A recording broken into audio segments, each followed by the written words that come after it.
నమస్తే అండి. ఎలా ఉన్నారు అందరూ? నేను అభిషేక్ చాలా బాగున్నాము.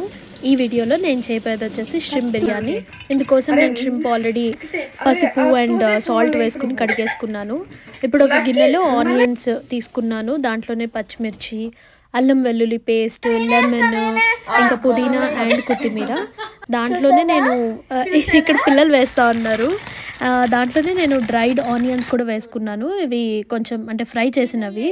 దీంట్లో ఘీ లేకపోతే ఆయిల్, మసాలాకు కావాల్సినవన్నీ, సాల్ట్, కారం, ఉప్పు, ఇంకా అన్నీ ఏమేమి ఉన్నాయో అవన్నీ వేసేసుకుని, ఇది మాత్రం హైదరాబాదీ మసాలా అనమాట.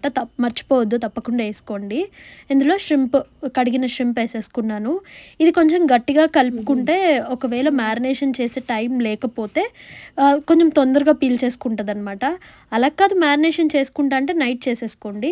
ఇక్కడ నేను ఆల్రెడీ రైస్ వేసుకున్నాను. అందులో ఘీ, పుదీనా, కొత్తిమీర అండ్ చెక్క, లవంగాలు అవన్నీ వేసేసుకున్నాను. బిర్యానీ లీఫ్ నా దగ్గర లేదు, అందుకే వేయలేదు.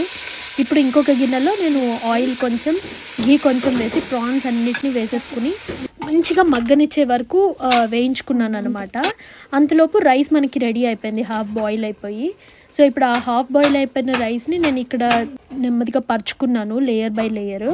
సో ఈచ్ లేయర్కి మధ్యలో నేను పుదీనా, కొత్తిమీర, దాంతోపాటు డ్రైడ్ ఆనియన్స్ వేసుకున్నాను అనమాట. సో దట్ ఫ్లేవర్ వస్తుంది. కలర్ కూడా రైస్ మంచి గోల్డెన్ కలర్ లేయర్స్గా కనపడుతుంది అనమాట. దీనివల్లనే నేను ఏం చేశానంటే ఆవిరి బయటకు వెళ్ళకుండా కొంచెం శనగపిండి ముద్ద పెట్టుకున్నాను. టైంకి అల్యూమినియం ఫాయిల్ అవేం దొరకలేదు. సో రైస్ మాత్రం చూసారు కదా, పొడి పొడిగా లేయర్స్ చాలా చాలా బాగా వచ్చింది. నేను దీంట్లో అసలు కుంకుమ పువ్వు ఆ కలర్ కూడా వేస్తారు, నేను అది కూడా వేయలేదు ఈసారి. అలా వదిలేసాను. చూసారు కదా ఎంత ఎల్లో అండ్ వైట్. నాకైతే ఇది చూస్తేనే ఆకలేసేస్తుంది. పిల్లలు కూడా చాలా ఇష్టంగా తిన్నారు. నచ్చితే video like, share and subscribe.